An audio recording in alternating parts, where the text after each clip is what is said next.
Ta-da! Ta-da, Ta-da! ta-da, Ta-da! ta-da, abracadabra. Abracadabra, and we're back. Abracadabra, and we're And we're back. back. Barry Riley, how are you? I am fantabulous, Kenya, MJ. It's good to see you in this space, in this spiritual shift space. It's Good to be been, seen. It's good to be seen. It's good to see you too. yeah, it's been a minute. It's been a minute since we've officially done spiritual shift um in this space with other, with opening it up to the public. But we live in this space. We got a condo in the spiritual shift space. We got a house. We We got have a land. condo. We got land in the spiritual We shift. don't Well, visit. We don't visit. We live in the spiritual shift space. So yeah. Well, let's just intro real quick, and those who are watching in live time, as well as those who are watching in the future. My name is Kenya. My full name is Kenya McGuire Johnson. Obviously, if you follow me on YouTube, hi, friends. And if you, I think this may be also going on Facebook. So, hi, friends in Facebook. And I have my partner with me, Barry Riley, who is actually going to be the feature today. I'm only going to be up here a couple more minutes, and he's going to really take the stage. And then we're going to come back in community again. But what we wanted to do is first just kind of let you know what is spiritual shift in the just really briefly. But he's going to talk about what you're seeing tick tock, scrolling on the bottom, the historical Jesus or mystical Christ. What does that mean? Oh my God. That title, I was Mary, I was a little scared. I was scared to have that title. why were you so scared? Like, I what's was so? scared. It's just some words. It's just some words. Like, what are you talking about? Why were you We scared? putting mystical with Christ? What are we doing? What are we doing? But that's Barry's gonna take the lead in talking. And those of you who are watching again, welcome. We'd love for you to put your comments in, say hi to us, say happy Sunday, Super Soul Sunday, blessed Sunday, sacred Sunday. I love Post Sundays. Easter Sunday. Post Post Easter Easter Sunday. Sunday, day before solar eclipse Sunday. Love to hear your voices. And the way we're gonna do this is we're going to I, I'm going to talk just a couple more minutes, and I'm going to leave the stage, but I'm still here watching. And then Barry is going to give us a spiritual teaching. Can I say that? Is that right? A spiritual lesson teach? It's not a Yes. sermon, y'all. Not a Not a sermon. sermon. It's not a sermon. It's Although not a you sermon. ready. You ready if it I'm ready. was. It's not a sermon. Yeah. It's just a talk. It's just a talk. We just talking up here. We just We're talking. just talking. We're just talking. Yeah, And we so just talking. he'll kind of give, some perspective. We hope you stay. Let this be your Sunday service kind of. So let this be your Sunday soul feeding moment. That's what this will be. And then I'm going to join back on the stage, and I got some questions. And I want y'all to write your questions, okay? So as you are listening to Barry, as you're listening to this topic, that has such a peculiar, I think, title. We don't really get to see these words all put together. Please put your questions in the comments. He will not be answering your questions in live time because he's doing more of the talk, but I am fielding the questions. And when I come back in the last half, I'll pose the questions up. Okay. And then, of course, if you have comments, we ask that everybody be respectful. This is an inclusive space. You do not need to be a Christian to be in this space, even though we are using where you see Christ and Jesus. You do not need to be of any faith, denomination, or any religion. All are welcome. All literally. That's why we're doing spiritual shift. So before I leave the stage, did you want to say anything before you get started, Barry? Anything to Yeah, I add? just wanted to reiterate that it's a friendly space. Um, you know, we do come from a particular perspective, but it's a friendly space. It's an open space. It's a safe space.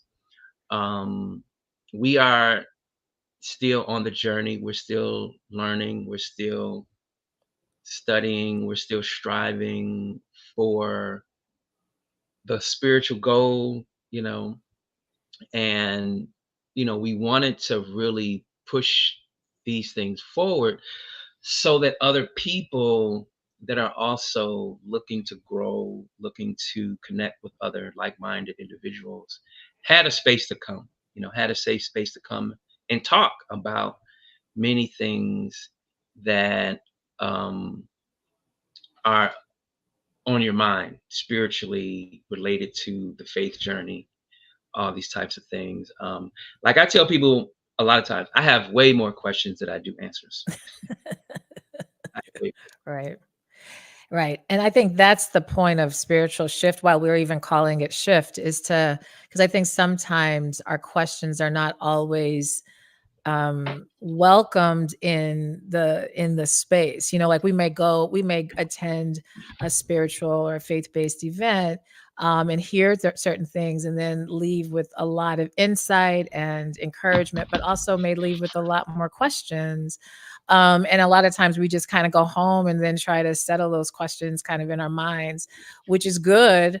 Or we just avoid the questions. But what we want at Spiritual Shift, we actually wanted to kind of inverse that, like, come in the space and let your questions be known so that we can talk about it in live time, as opposed to just rattling with it in your mind and at home. We want it to feel comfortable enough that if you have a question, there's no dumb question, there's no silly question, there's no wrong. It's a question, it's just a question. So all right. Well, again, I'm excited to hear, because y'all, I haven't heard this teaching. So I know that, you guys at this point know that Barry, is my love. And yes, we spend a lot of time, but I have not heard what he is about to say. So I'm excited just like you. I'm ready to learn. I got my notes. Got my notes. And so are you ready for me to hop off the stage? Are you ready, or Yes, you I want me am to? ready. I am ready. All right, I'm in the audience with y'all. So you guys keep staying tuned. Again, please write your questions in the comments as they come, and just understand we'll address them after Barry finishes. He'll talk about 20 minutes or so. And then I'll come back on the stage and I'll make sure we filled your questions. All right, I'm heading off. All righty. All righty.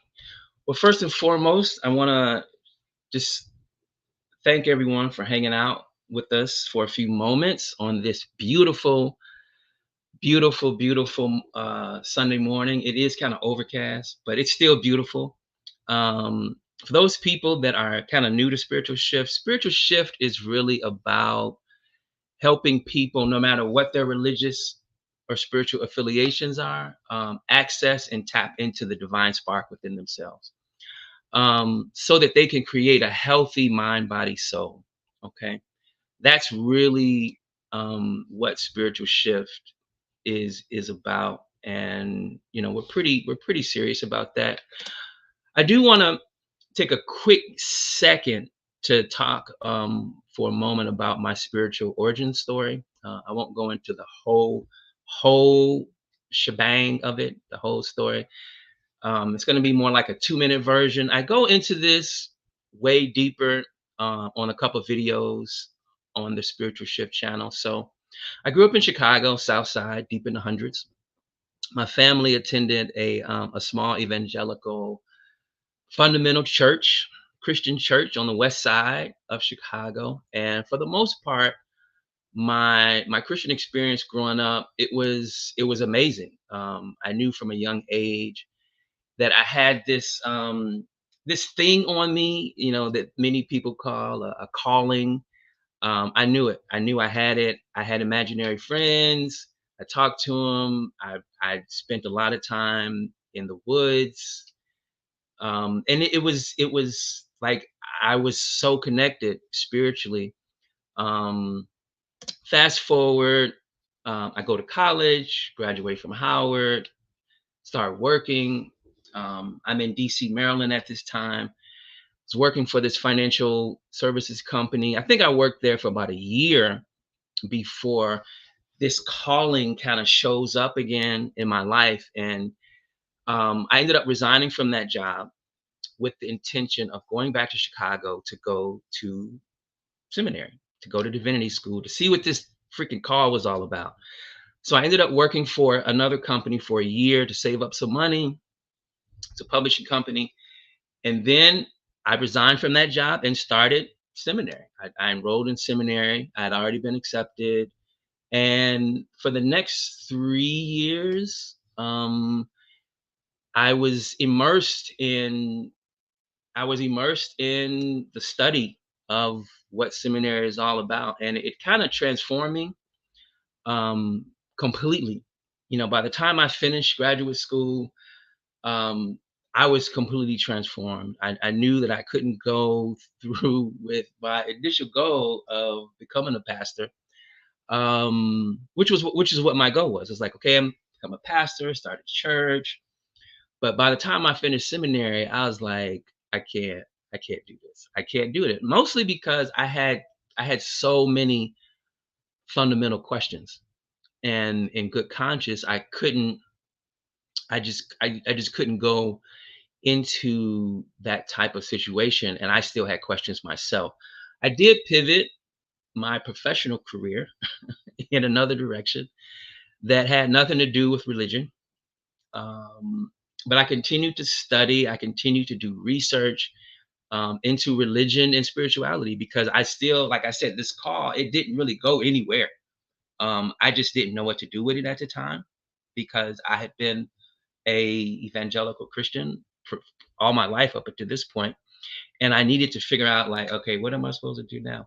So it took me about 10 years to figure out what was really going on with Christianity and religion and even spirituality, because I had taken a deep dive into all things spiritual. So it took me about 10 years to figure out a lot of that stuff. Then it took me another 10 years probably to figure out, okay, how am I going to explain this to people? Like all this stuff that I'm discovering and finding out. Um, like this is a lot of stuff. And it's very contrary in a lot of sense to what people understand and what they have usually what they're usually taught.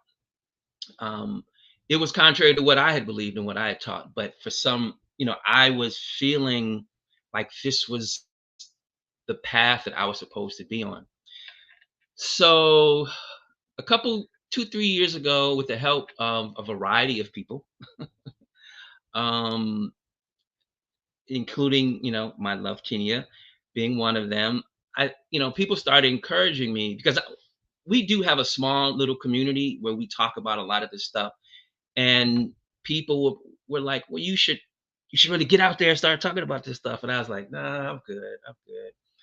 But the call that was the what I thought was the Christian call, it never went away to start talking about these things. And that's kind of how we ended up here today. So I do want to thank everyone again for being here. This is a somewhat of a special moment for me because this is my relaunching of my career as a teacher of all things spiritual that started probably over 25 years ago. So that's that. So historical Jesus or mystical Christ? That is the question. So most of us are familiar with the historical story of Jesus, right? We're kind of familiar with that. This baby boy born of a virgin in a manger in Bethlehem, grew up a carpenter's son, right? Disappeared from the gospel text for over a decade and then returned at age 33 to start his ministry. He recruited disciples, he preached, performed miracles. He was snitched on and betrayed by one of his own crew, crucified, killed, and then resurrected on the third day. We know this story, right? It's everywhere. Most people in the West, especially America, United States, We know this story. This story has gone all over the world many, many, many times. Um, there is another story, however, that is seldom, if ever, told. Um, I've I've sat in a lot of sermons, a lot of church time, as many people have, right? I've never, ever, ever, ever heard a sermon or a message talking about the mystical side of the Jesus story. Never. I've never heard it. But it's something that I discovered, to be honest, quite honest, I discovered in seminary. And as I studied the text and as I delved deeper into the languages, it was like this is something that is very, very entrenched in the Bible, the mystical side of the Jesus story. Now, what do I mean about mystical, right? Um, I don't want it to be confused with mythical, as in mythology, even though the two, mystical and mythology, are connected. But I don't want you to be confused with the mythical aspects of Jesus's teachings. That's a whole nother conversation. We're talking about mysticism, okay? The belief that direct knowledge of God, spiritual truth, or ultimate reality can be interacted with, attained through direct experience, such as intuition, divine insight, or even a dream. Like some people, was, Chinya was saying that people, when they hear the word mysticism, it's like woo, woo, woo, woo, and it's really not that deep because we experience mystical things every day. If you have a dream, you're having a direct experience with something. Okay. And depending on what the dream is, that determines what the information um, that's coming through you, what that is. All right. So mysticism isn't something way out in the world, in the cosmos, that is not as close to us as our own dreams. If you have a thought in your head, like an intuition, like I do this all the time, I'll hear a voice in my head that says, "Oh, don't go over there," or "Go over there," or "Call that person." And a lot of times I won't even listen to it. I'd be like, "Nah, I'm not going to do that." And then lo and behold, it'll be like, "Dang, I wish I had listened to my inner voice. I wish I had listened to it because I would have been able to take advantage of this." That's all mysticism is. Okay. It's as simple as that. And then it does get a little more than that, as we're going to talk about um, some historical aspects of the mystical story of Jesus. So, this other story that's going on right next to the historical story of Jesus. All right. We all know the historical story, the events of Jesus's life. Um, the mystical story, and just on a side note, like in the Old Testament is filled with mystical stories, mystical events. It's just everywhere. All right. Um, maybe I'll do a talk on, at a future date, I'll do a talk on all the stuff that's going on in the Old Testament around mysticism. Okay. But that's another talk. So, what are some examples of Jesus in mysticism and Jesus talking mystical? So I want to give you guys just a few examples. So in Luke 22, 19 and 20, this is the scene where Jesus, this is what's often called the Last Supper or the communion. And he says, and he took bread, gave thanks and broke it and gave it to them, saying, "This is my body given for you. Do this in remembrance of me." In the same way, after the supper, he took the cup, saying, This cup is the new covenant in my body, which is poured out for you." Now, Jesus is saying, like, this is some, this is a cup, this is my blood, this is some bread, this is my body. That's all mysticism, because he's I'll explain it, but that's all mystical language. That's all mystical talk. John 10:30. I and the Father are one. All right. Jesus is talking to a group of people, many of them very religious people, and he says, I and the Father are one. And they get totally mad at him. And what he's saying something very specific. All right. And then they understood what he was saying, which is why they got mad at him. He's literally saying that I like that he and the Father were one being, and they just went crazy and tried to kill him. But it's a very mystical statement. All right. Luke 17:21. The kingdom of God is within. All right. Many of us have heard these statements, but we didn't really fully understand what Jesus was saying. He's saying the kingdom of many people are, think that the kingdom of God it's an event. All right. But Jesus is saying, no, the kingdom of God is within you. All right. So that's a whole thing right there. So Luke 13:18 and 19, Jesus says, um, so many people, even the disciples, were always interested in, well, when is the kingdom going to come? Like, where's the kingdom? Where can we go? We need to set up our kingdom. And Jesus, again, would always come back with something just way out there, right? The kingdom. So in Luke 13:18 and 19, he says, the kingdom of God is like a mustard seed. You're like, what? What are you talking about? I thought we were going to have a kingdom, like a real kingdom. Jesus says, no, the kingdom of God is like a mustard seed. All right. So these are just, and there's tons more. I'm just, for the sake of time, I'm just going to go over just a few things. Um, these are all mystical statements that Jesus is saying, that, in my opinion, are completely, there's a complete other meaning to it that has nothing to do with like an actual historical event. All right. Um, so now, what do I mean by mystical story? When I say mystical story, what do I mean? Well, every historical detail of Jesus's life follows a certain narrative and seeks to elucidate and validate the primary Christian message, which is, it can be encapsulated in John 3:16. For God so loved the world, he gave his only begotten son, that whoever believes in him won't die, they'll live forever. All right.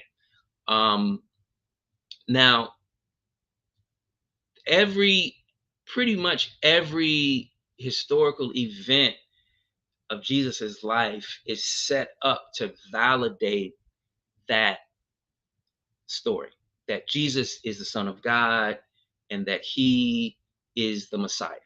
All right. And that's fine. That's completely fine. But what I'm saying is that there's a whole mystical story also happening at the same time. So many of the mystical sayings of Jesus in the Bible, as well as the supernatural acts. You say supernatural acts, what are you talking about? Okay, so people call them miracles. All right. So in Matthew 18:19, um, Jesus is on his way back to the city. He was hungry. All right, many of you all know this story. And there was a fig tree. Like, he's walking back, he's going, he's like, oh my God, we've been traveling, we've been doing this. I'm hungry. So he sees a fig tree, and he went up to he's like, oh, it's a fig tree. I could go get something to eat, right? He goes up to the fig tree, and there's nothing on the tree. And then he says to the fig tree, may you never bear fruit again.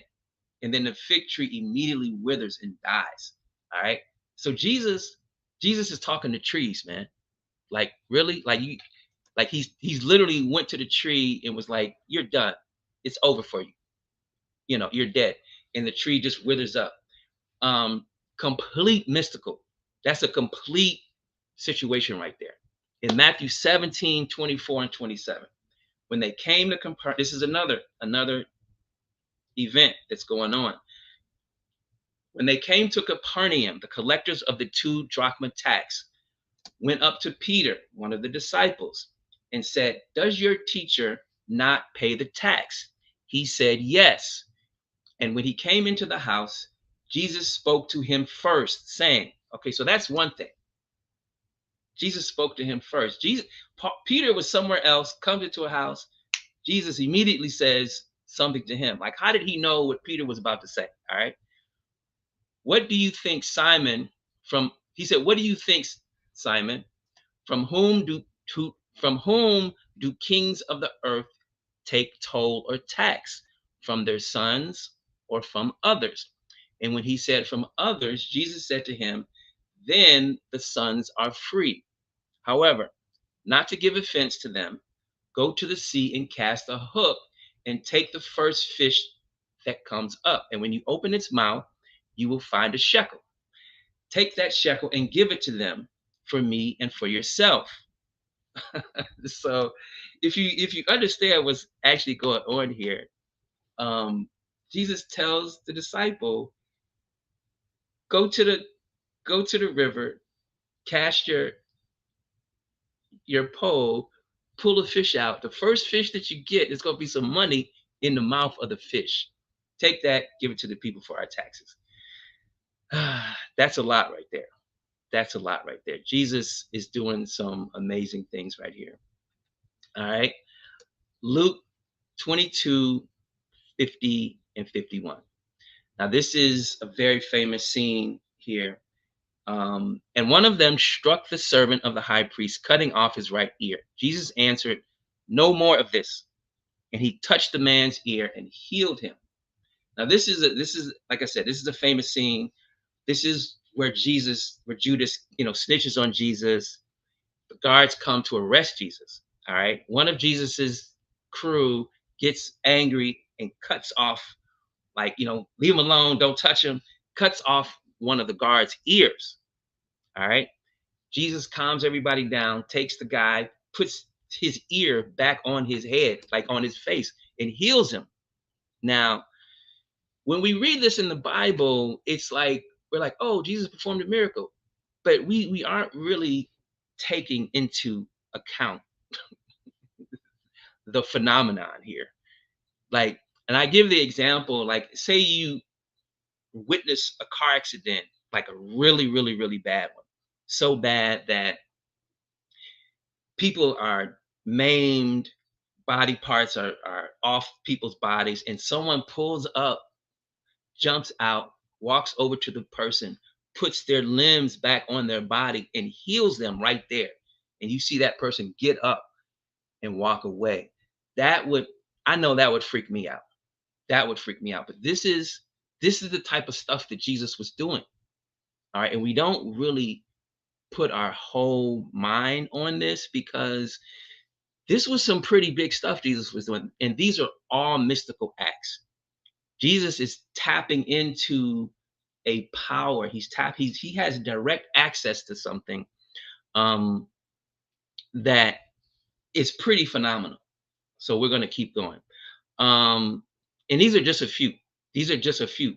Like I said, many of us are familiar with the historical story, but we don't take into account the narrative or the story that all these mystical sayings, all these mystical acts, what are they trying to tell us? What is Jesus trying to tell us? All right. And they present, in my opinion, they present a story of a man who is presenting himself as an example of what we can become, right? What we can become. This this is the great mystical story that is sitting right beside the historical story of the biblical figure of Jesus. All right. And Jesus says this, he says this himself in John 14:12. Um, he says, verily, verily, I say unto you, he that believeth on me, the works that I do shall he do also. He or she, I'm going to put the she in there. He or she shall do also, and greater works than these shall he or she do, because I go unto the Father. Okay, so it sounds like what Jesus is saying is that, yeah, I've done some great things in front of you, but you will do these works as well, and even greater works than these. Now that's a pretty bold statement because I just, you know, shared a few works that Jesus did. Jesus said, yeah, I did some great stuff, but you're going to do these works and more. All right. He's on the record in the Bible saying this. So what is he actually trying to say? What do you mean that we could do these works that you did, Jesus? What do you mean? Um, so it's my opinion that Jesus is wanting us to do these things. But how do you get to the point where you can be like Jesus and you can do the things that Jesus is doing? This is the great question I'm presenting in this talk, is that historical Jesus or mystical Christ? All right. The path of the historical Jesus is a great path that someone can take, can choose, and many people do this. They've chosen this path. In my opinion, there's nothing wrong with choosing the historical path, if that's your choice. Um, the Creator has given all of us free will to choose whatever path that we want. All right, that's the great thing. I personally used to be on the path of the historical Jesus, and for a long time, it was beautiful. It was wonderful. It was amazing. I loved what I was learning. I loved what I was doing.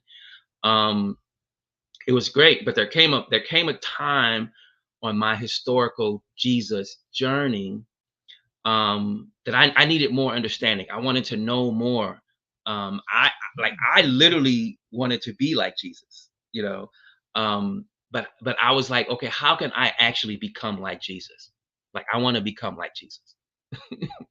Going to church, doing all the Christian things, it just wasn't getting it for me because my goal was to literally become like Jesus in my lifetime, you know. And what I discovered over the last 2 decades looking into these things is that it is possible to become like Jesus, not become Jesus. I'm not saying you can become Jesus. That's not what I'm saying.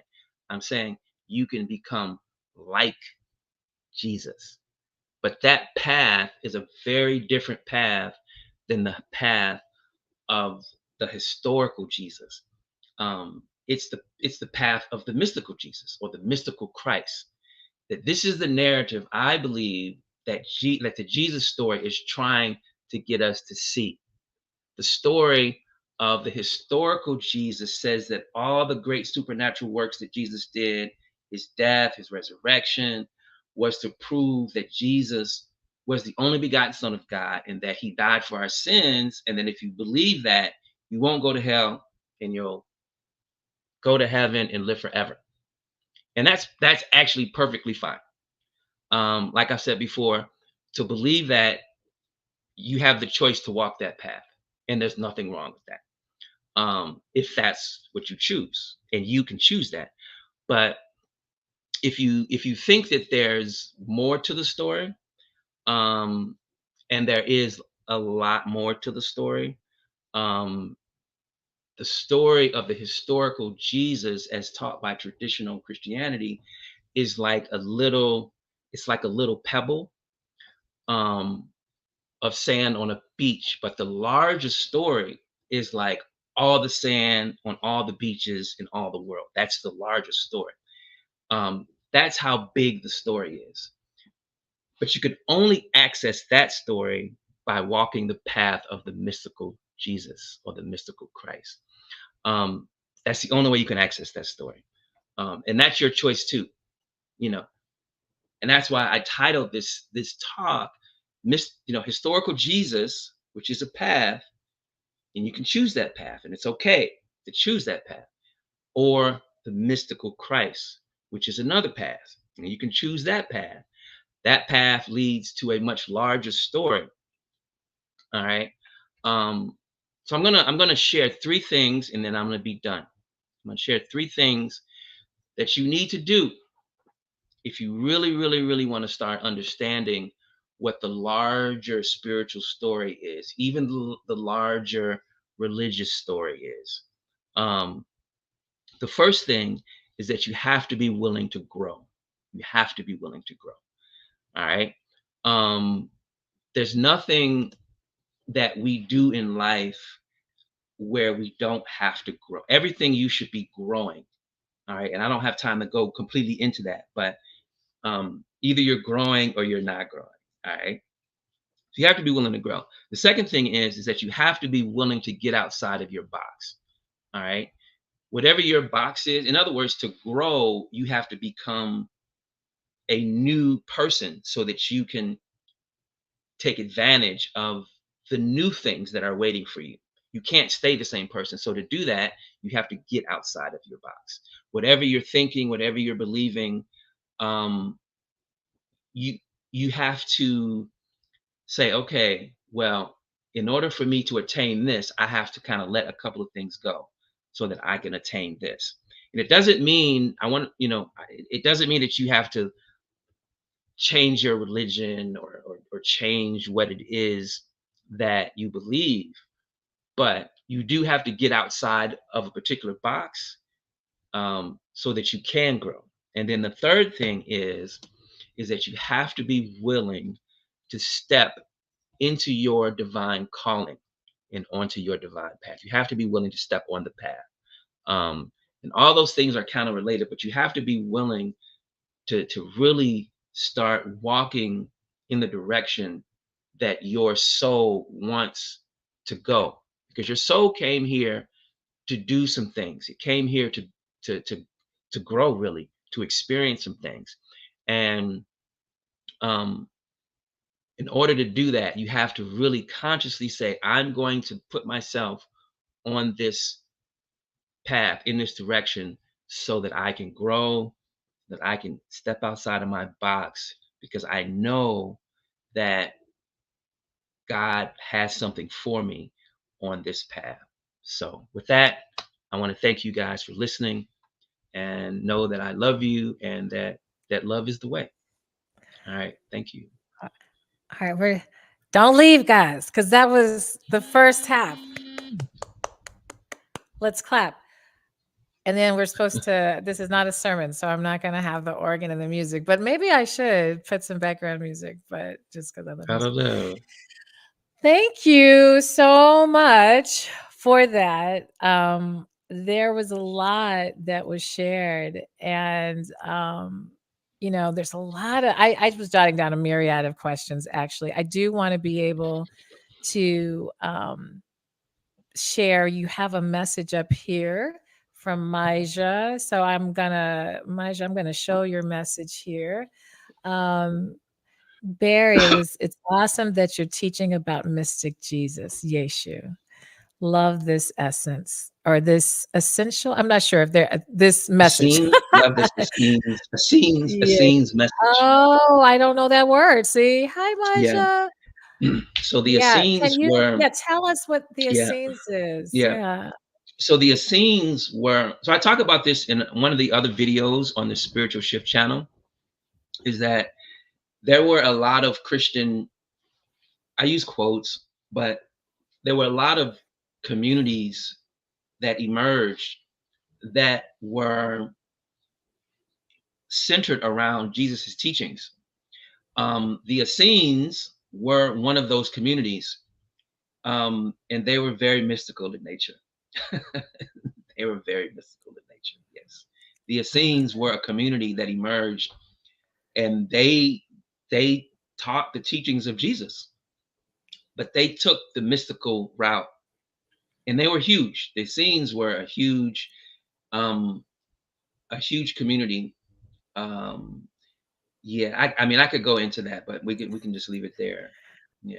Well, I love it because it's thank you, Maja, for sharing that comment and for joining us and listening. We love Barry and I love Maja. She's a really special soul. I've had Maja on my podcast. If those of you who want to learn more about her, she's a therapist, but she's a really special therapist who integrates a lot of spiritual teachings in her therapy. So, but I love that, even bringing up even just a teaser of that so that people also recognize that this is not just coming out of your mouth, that there are communities and, this it's just we haven't created so many spaces, you know what I mean, to have these conversations. So, if others of you who are listening in live time have just comments or questions, feel free to put in the comments. I think I can only see the YouTube comments. I'm going to try to bounce over to Facebook if they're there.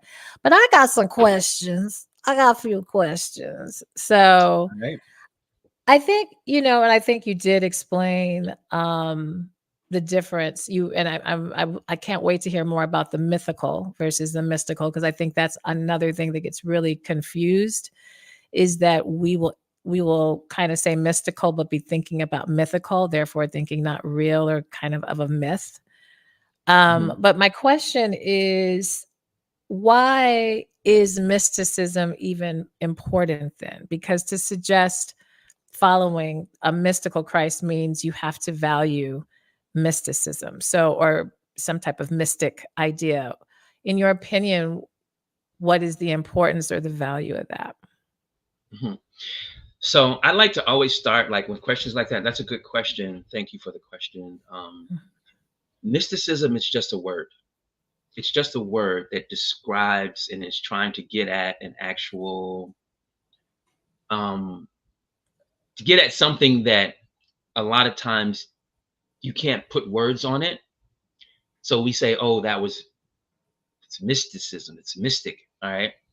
So the reason that it's important, and we talked about this a little bit before we started this session today, is that we come in as children very, like when you see a child, or when you experience a child, or when you see a movie and a child has these imaginary friends and they're talking to people that aren't there, like we come in like that, like we're born like that. All right.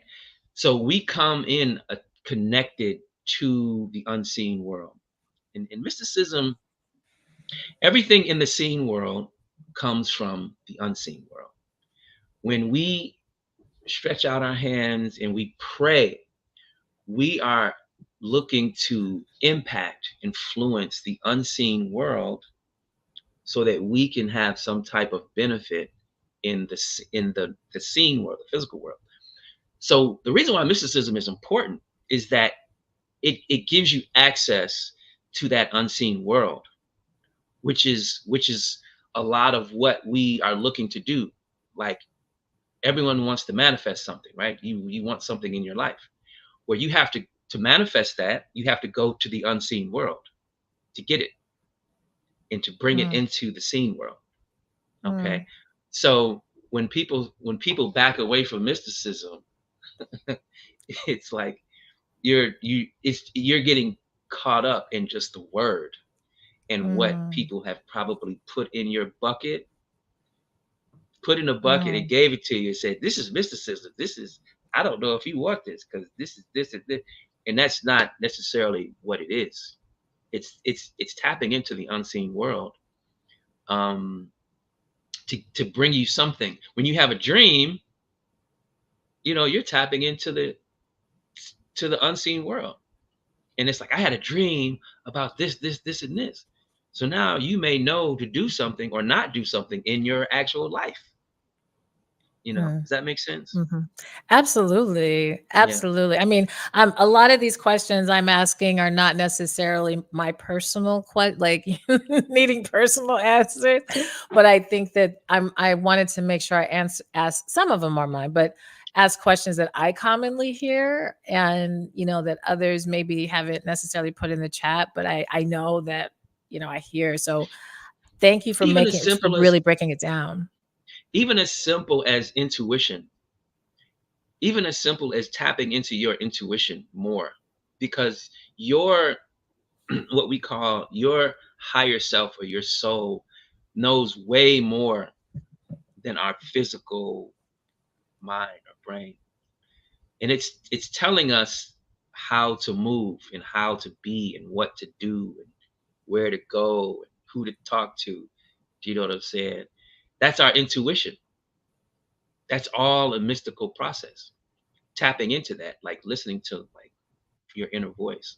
So it's not woo woo. It's not woo woo. Yeah, yeah. Yeah, that's why I asked it, because I think this is a challenge. I'm glad you talked about get out of the semantics, or just like the hearing the word, because I think that really cuts people off going down the path, because that word itself has had so many, I think, negative, honestly, connotations, and connotations that would suggest not of God, or connotations that would suggest even demonize, or just bad, or just not good. So I'm really grateful that you are adding to that perspective, so that people can feel still safe, and not, because it's hard to go down a path if you feel from the front door that something is wrong with that word. So, and I think you've Mhm. said no, it's a very natural, and we use the word intuition all the time. And I'm so glad you said manifestation, because if that's not a buzzword, I don't know what is. But you're right, we are trying to manifest from a space of knowing, so that intuition of what it is we want, and we want to see it in our actual conscious life. So Right. that in itself is really a more mystic approach, which is why I think some people maybe do say, oh, I don't get into that manifestation stuff, because they think that it has But some they negative. do. They do. Yeah, we're They manifesting all the time. You're manifesting all the time. All That's the the thing. time. You're either doing it We're consciously or unconsciously. exactly. That's right. Exactly. Exactly. Another one of my questions. So when I was listening to you read the different scriptures and tell the different stories, I kind of, you know, reverted a little bit back to my own childhood, or when I was first getting exposed to the Bible and stories and scripture. I remember when I would listen, and so this colors a lot of my adult 51-year-old brain, but I would always be like, when I would hear these stories, it's like, well, clearly this is just symbolism. Like, this isn't real. Like, hearing Jesus put the ear back on his head, like that's just trying to teach us the power of God, like the power of things. But that, in fact, no, that's not really happening.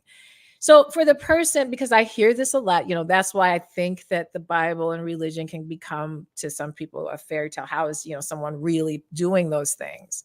And I know in my brain, it was very confusing for me, because I'm like, well, they're just trying to teach us the power, right? They're not really trying to say that this happened. But I felt like when you were just describing, you were kind of saying, no, this was happening. It was kind of a mystical action. Can you clarify? Like, do you see what I'm trying to say? Like, I'm trying to Yeah. say, Yeah. some people may say that's just symbolism, not Right. necessarily a Right. mystical like thing. Right. That is a great question. I'm glad you asked that question, because this Good. is when I say that the story is big. The story is big, and it's both and. You know what I'm saying? Mm, Even though mm. I say there's a historical Jesus and there's a mystical Jesus, they're actually connected. You know. Um, so I'm gonna attempt to do this very succinctly and not go into some big thing. Um, so yes, it can be symbolism. Yes, all of the say, well, all of the acts that Jesus performed, all the miracles, are highly, highly symbolic. Highly, highly, highly, highly symbolic. Yes, absolutely. But it, in my opinion, it's also it also can be interpreted, like you said, to e- explain or to show the power of God. So this is where people get kind of caught up, is that the supernatural, like these are supernatural things that Jesus was doing, right? Highly symbolic, absolutely. Highly analogous. They they're using analogies to explain deeper truths. Yes, totally, absolutely. But at the same time, if you in my opinion, Jesus was actually doing those things, in Mm, my opinion. okay. Mostly because, and there's like I was telling you, like I was saying in the talk, there's a lot of this in the Old Testament. It's just everywhere, right? Okay. Yeah. What makes what made people back then and what makes people today really take notice is like, what did they do? Is what just happened?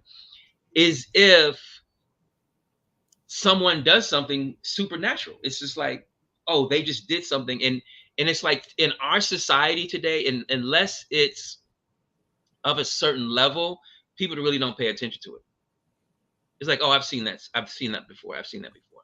So the fact that Jesus was doing these things, in my opinion, the fact that he was doing those things, it got people's attention.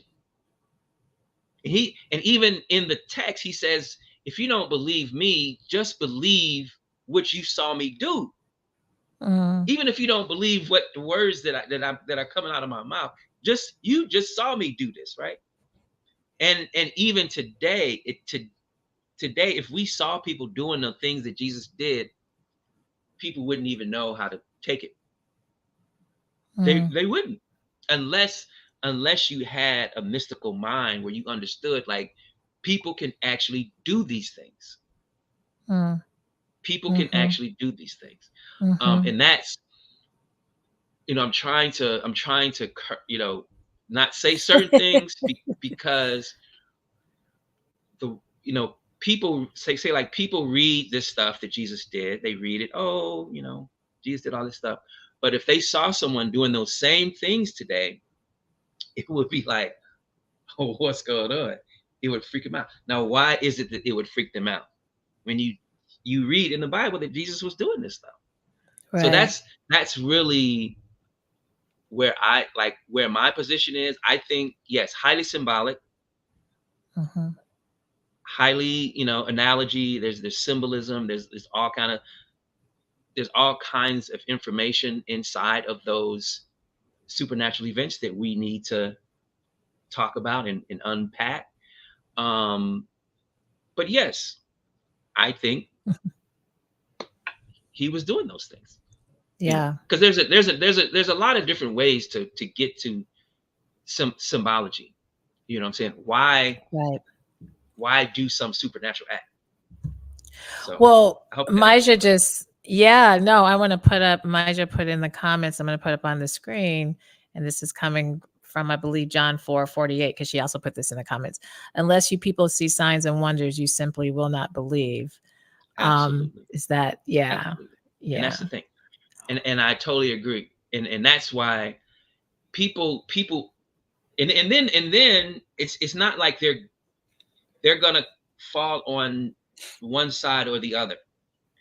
Some people are gonna say, "Oh, that's the devil," right. because Well, people in the scriptures told Jesus, "Oh, he does these works because he's in league with the devil." They said that in the scriptures. So you're right, either gonna fall, and this isn't me saying this. That's in the text. right, Jesus was doing all of these things, and some people was like, "Oh, he's working with the devil." right, And Jesus was like, "I just said I am of the Father. How am I of the devil now?" right. So people Well, are I going to mean, fall wherever they fall. They're going to fall wherever they fall, they fall where they either on the fall. And side of God or on the side of you know the devil well, or whatever. I mean, I think this is why we're doing spiritual shifts. And I only have one more quick question, because we're getting to our hour point, and I want people to go and enjoy their Sundays. And we appreciate those of you who have stayed right in tune watching live, and our future people for watching through. But this last question kind of segues, when we talk about prophets.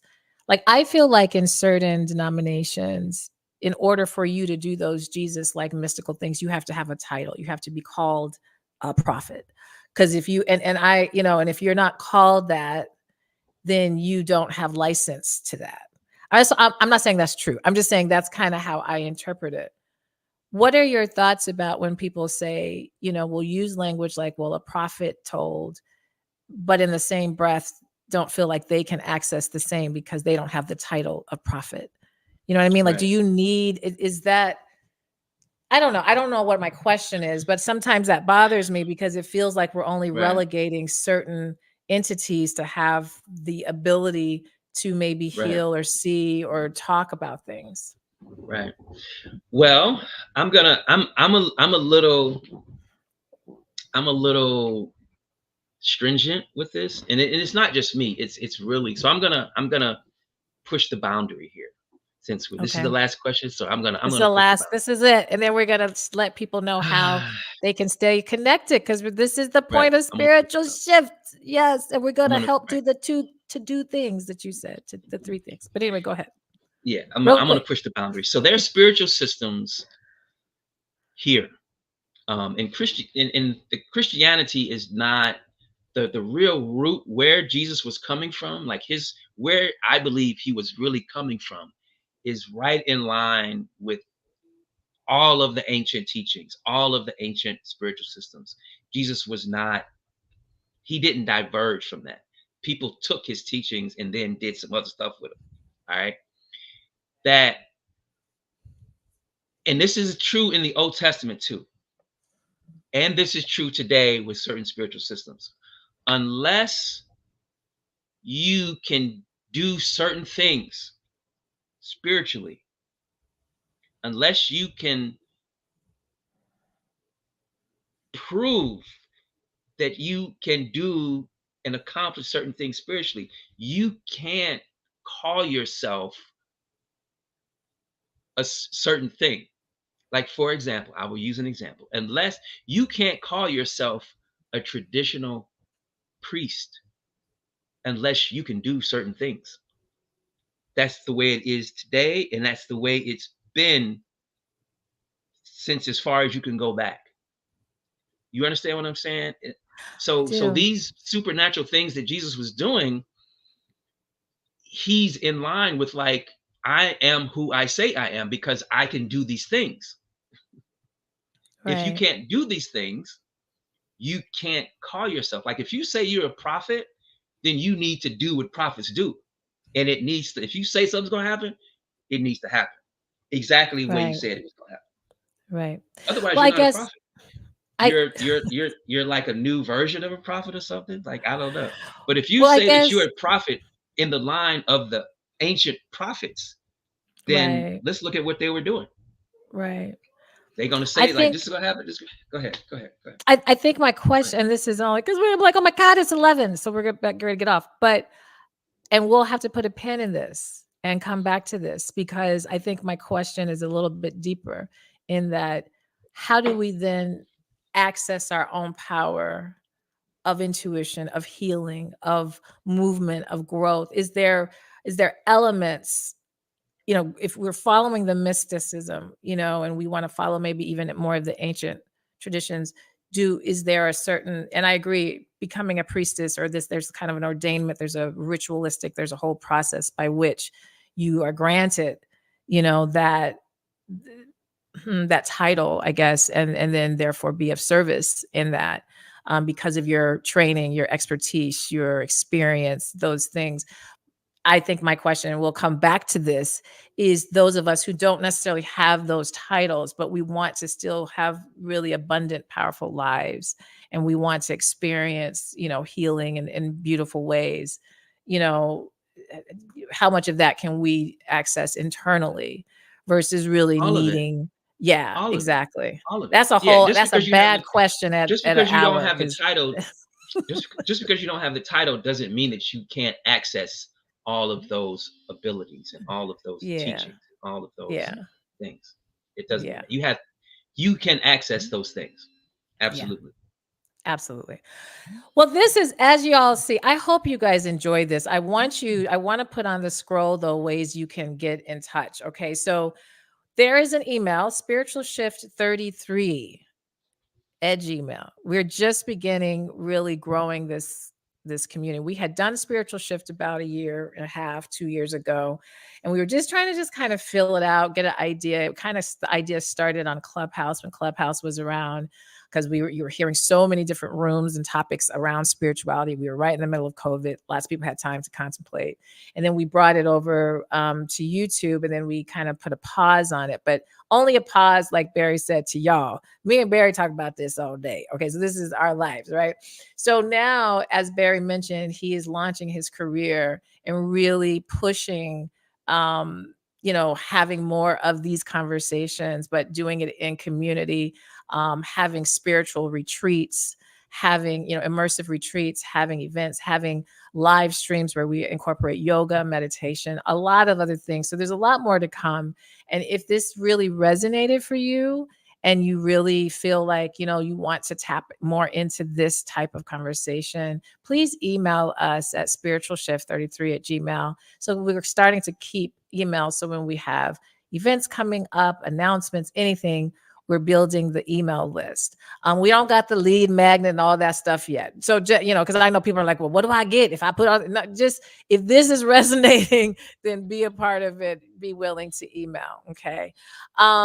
The other thing is, if you came in a little bit in the middle and you're kind of like, well, what's giving, Barry, like, what kind of credentials, what makes him say that he can, talk about this? He actually, as he was alluded that he completed seminary school. Please go to bshawnriley.com. That way you can learn more just about Barry, his who he is, his educational, professional background, and some of the other professional things that he's doing in addition to spiritual spaces. And because he gave us of his time, I said, you better put the Cash App up. Everybody else puts Cash App. It's my birthday. It's the day that I got a new car. Buy me some money or give me some money for cash or for gas. I'm just kidding.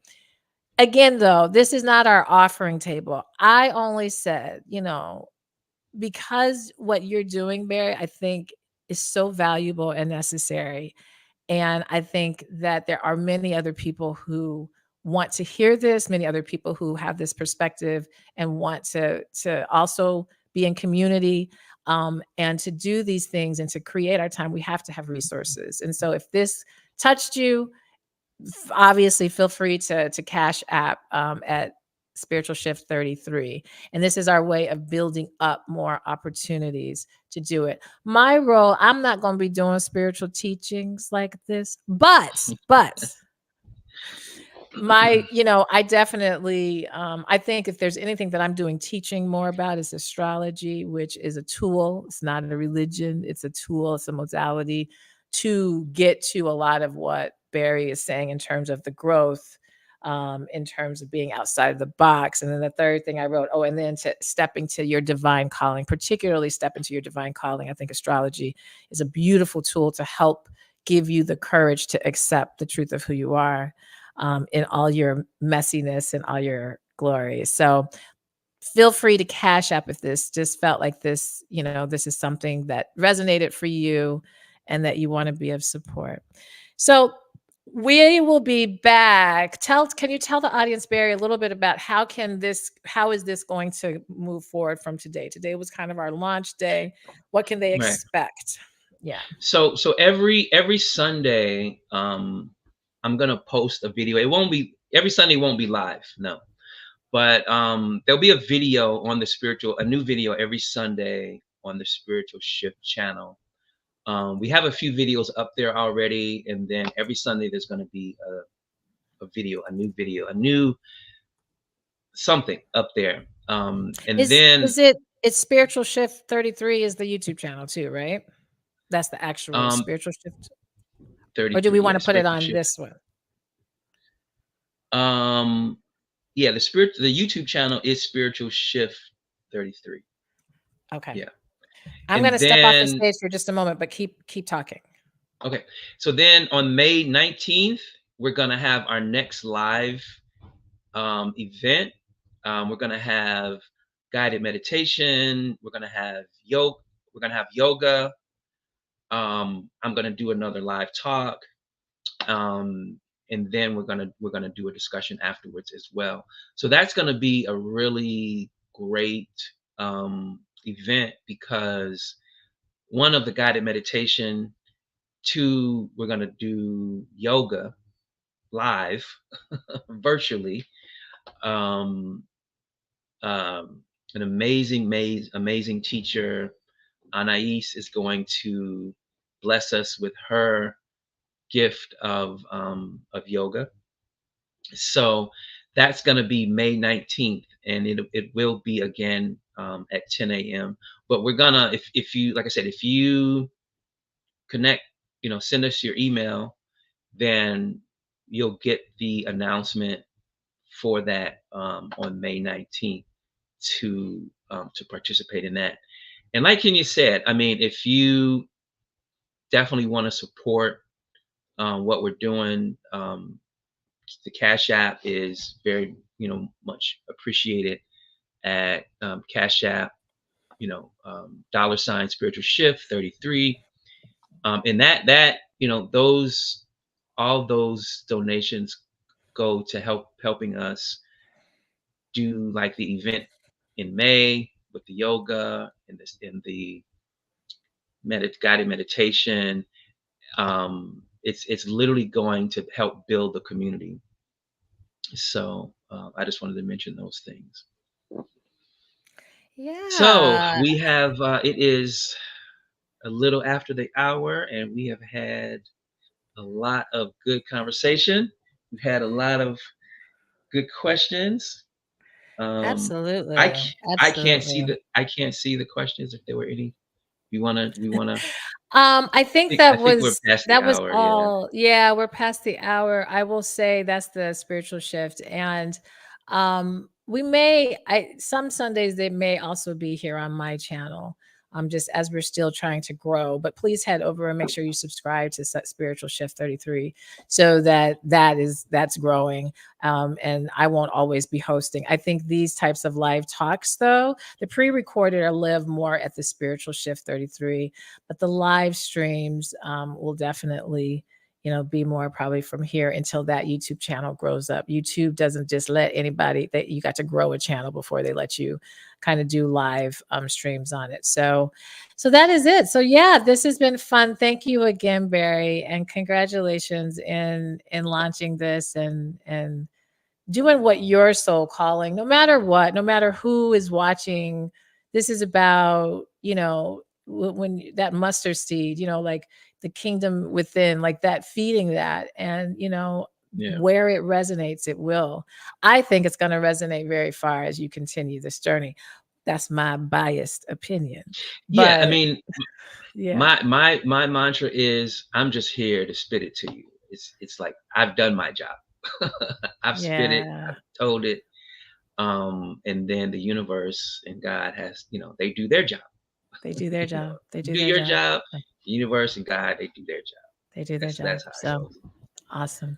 All right, you guys have an Right. amazing Sunday. We'll be back in a live. You talked about that? I had to step away. A live Yeah, May Zoom 19th, though, May live 19th. soon. May Um, 19th, and yeah. and we'll do another live, like YouTube live like this at some point. I always try to announce it because these are fun because we can see you in live time. But in between, make sure you're checking out the pre-recorded uh, videos that are dropped every Sunday, starting next Sunday on Spiritual Shift 33 on that channel. All right, you guys be good, be blessed. We'll talk to you All right. later. See you guys later. All right, bye.